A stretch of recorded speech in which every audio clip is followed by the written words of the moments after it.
ફરીથી એક નવા વિડીયોમાં તમારા બધાનું સ્વાગત છે મિત્રો। આજે આપણે કાંઈક અલગ પ્રકારની ભેળ બનાવવાની છે।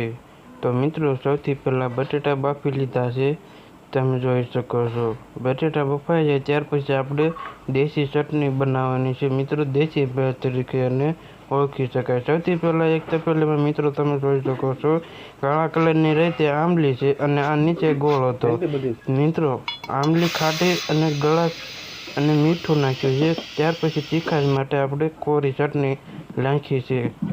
ત્યાર પછી મિત્રો તેમાં લસણ પણ નાખવાની ચટણીમાં।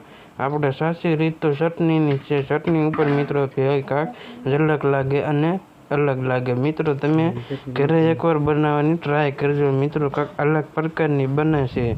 તમે એકવાર ઘરે બનાવીને શાકજો મિત્રો। તમે જોઈ શકો છો આપણે બટેટા જે બાફા હતા તેને સંધાઈને સૂંદો કરી લીધો સારી રીતનો। ત્યાર પછી લસણવાળી ચટણી લીધી હતી, તેને તમે જોઈ શકો છો મિક્સ કરી લીધું। ત્યાર પછી સ્વાદ અનુસાર આપણે નમક નાખ્યું હતું, મીઠું મતલબમાં નમક એટલે। ત્યાર પછી મિત્રો આપણે બાફેલા ચણા લીધા હતા અને પલાળેલા હતા। ચણાને મિત્રો સારી રીતના બાફજો, નકર તમારા દાંત ભાંગી નાખશે। તો સૌથી પહેલાં આપણે ટમેટા નાખ્યા, ત્યાર પછી મિત્રો કાપેલી ડુંગળી નાખી દીધી છે મિત્રો। ટમેટા પણ દેશી છે એટલે એનો સ્વાદ ખાટો મીઠો ટેસ્ટ આવશે મિત્રો। મરચું ને મિક્સ બધું થઈ જાય ત્યાં સુધી તમે જોઈ શકો છો મિત્રો। તમે કોમેન્ટ બોક્સમાં જણાવો ક્યાંથી વિડીયો જોવો છો અને મારી ચેનલમાં ન હોય તો સબસ્ક્રાઈબ જરૂર કરજો અને વિડીયોને એક નાનકડી એવી લાઇક કરવામાં તમારું શું જાય છે, નાનકડી લાઇક કરો મિત્રો। તમારા માટે કેવડો મોટો વિડીયો લઈને આવ્યો છો।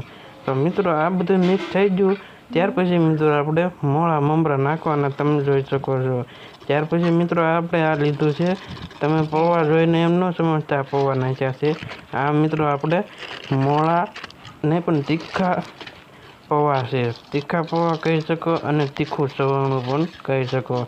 તમે જોઈ શકો સિંગના દાણા છે, સેવ છે, તેવું બધું મિક્સ અસલ મજાનું થઈ ગયું છે મિત્રો। તમે જોઈ શકો છો આપણી ભેળ તૈયાર છે મિત્રો। એક રજવાડી ચટણી સાથે રાખવાની અને ખાટી ગળી તમને પહેલાં બતાવી હતી।